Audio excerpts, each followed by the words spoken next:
Oseo, colas y amigos. Y la chuca.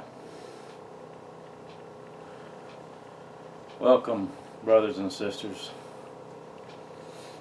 on Social Distance Powwow. I just thought I would reflect and share my thoughts and concern during these times of 2020 and COVID-19 and unrest and indigenous life and struggle, identity.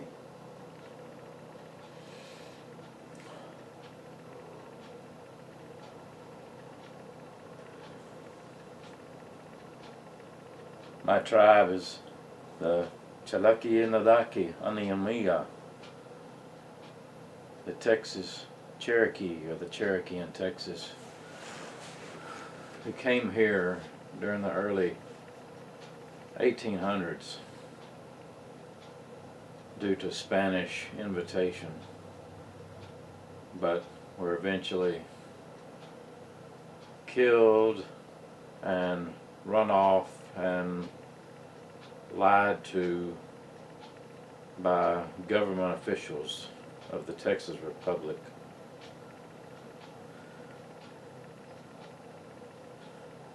From the treaty they had signed but was broken by the Texas leaders. Eventually, the remaining Cherokee immigrants, after the Battle of the Natchez and after the death of Diwali, or Chief Bowles, the leader, the remaining people scattered throughout Texas and into the woodlands, and eventually intermarried with white settlers and had to deny and hide any heritage or identity of their Anianwiya Chalaki heritage from the past.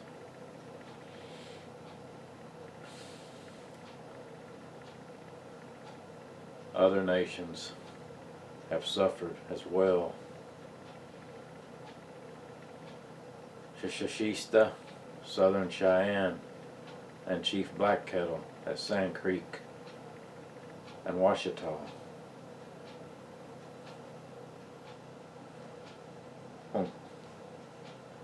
The Minneconjou Lakota at Wounded Knee,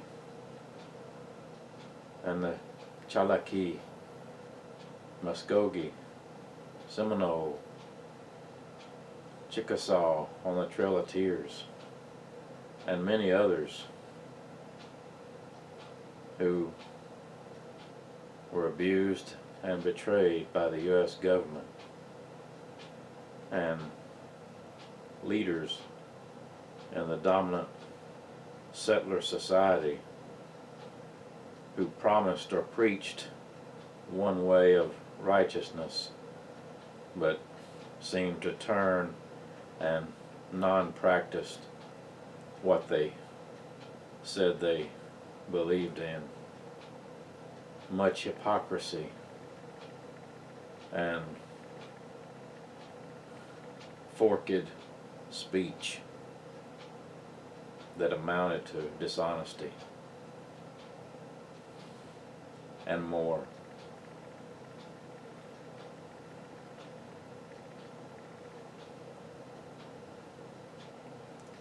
In our times now, with COVID-19 and underlying health conditions that threaten First Nations and indigenous communities across North America,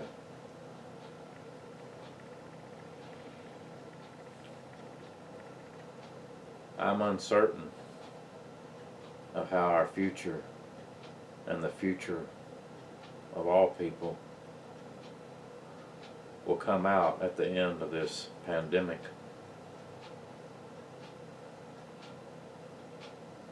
And whether we will continue masking for years to come, or there will be a honest and sensible vaccine to help people and not to entrap or control, as some have suggested.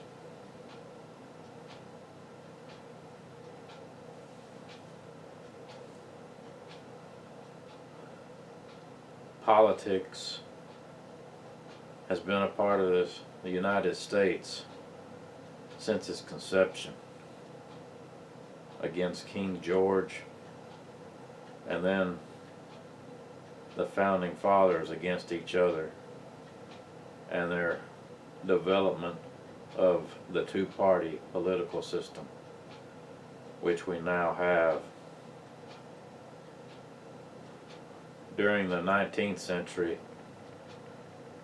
both the Democrats and the Republicans were guilty and hypocritical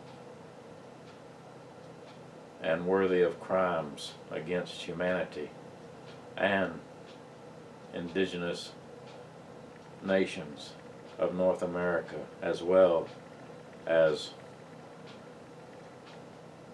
African slaves who were brought here against their will and subjugated into free labor and below standard living at the for the benefit of the Anglo and Southern plantation owners who claim to be of a righteous or religious identity and nature, but seem to practice none of it.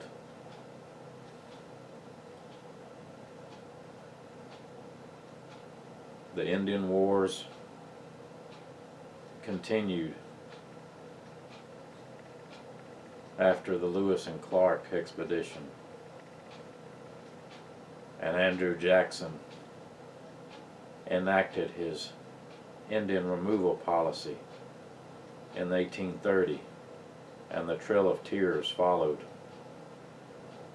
In spite of the Supreme Court's ruling in favor of the Cherokee people and nation,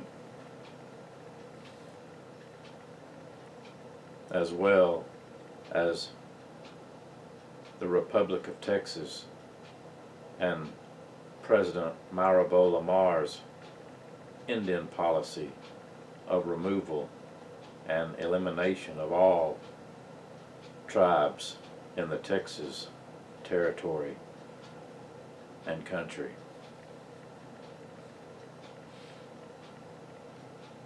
The Civil War even brought participation from American Indian tribes on both sides, either for the Union or the Confederacy.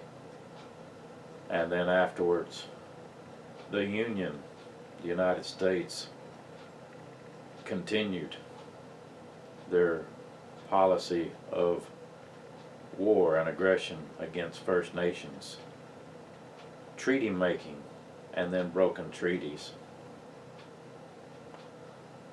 from the west, southwest, and the plains, as well as slaughter of innocent women and children and elders of the Cheyenne by a Methodist preacher and his regiment, cavalry from Colorado. And even President Lincoln authorizing the execution of 38 Lakota warriors who fought in defense and protection of their people, hunting rights, and way of life.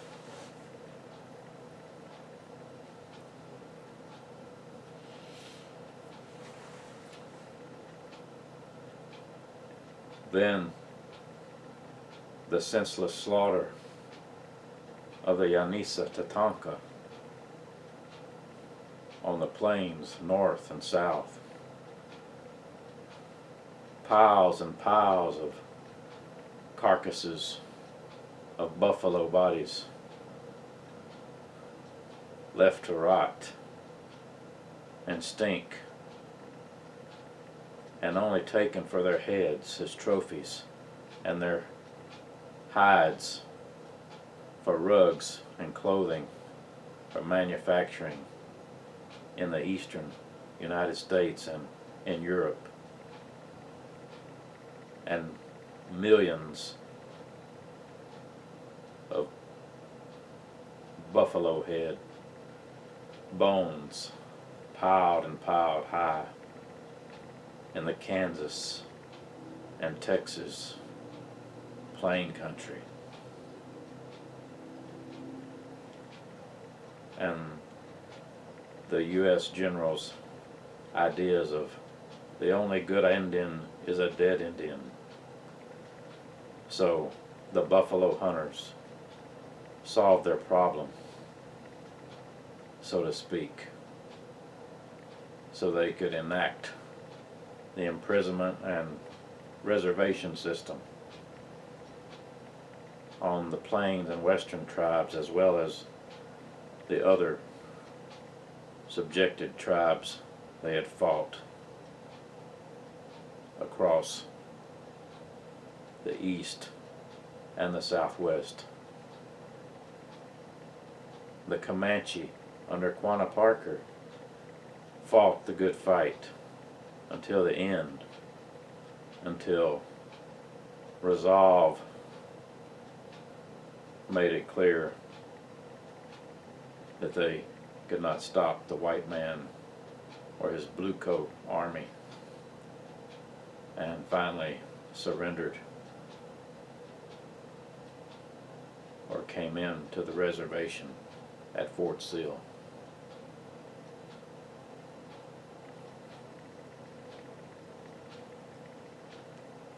Then the last resistance from Goyathala, the Chiricahua Apache known as Geronimo,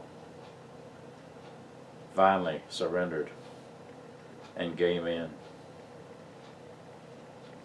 and was made a prisoner of war, sent to Florida in the heat and mosquito infested lands, as well as his people, and was allowed never to return to Arizona. And then finally, the tragedy of Wounded Knee and Chief Bigfoot, and the Minneconjou Sioux by the 7th Cavalry and their Hotchkiss guns, who were applauded and rewarded for their actions.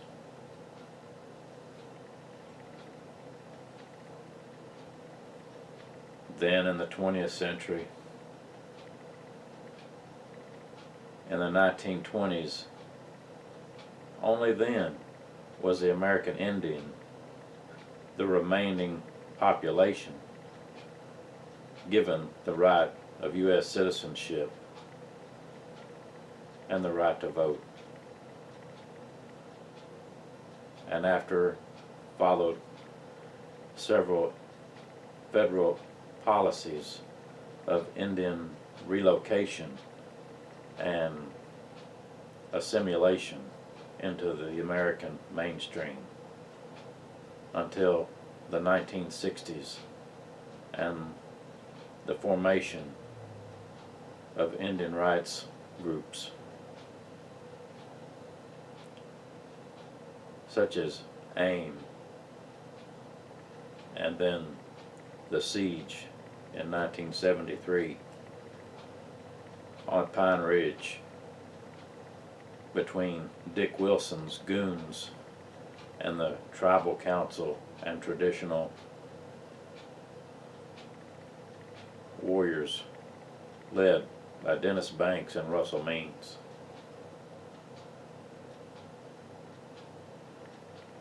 Now we find ourselves in a nation of the United States divided and at war and conflict with each other in the white man's political system of the Democrats and Republicans, demonizing each other to save their future when they have forgotten their past and what they have done before. I hope for some kind of civility and goodness for First Nations, indigenous communities, as well as for my own tribe, Chalaki and Ladaki, Ani and Uia, and for all people of this world. The ignorance and lack of empathy and compassion for those who are different will somehow be changed, and true freedom and true equality and life and liberty and the pursuit of happiness will be truths that will live for many years and centuries to come, and not just words on the white man's paper. Pilamaha hilo, Wadawekwa. Thank you.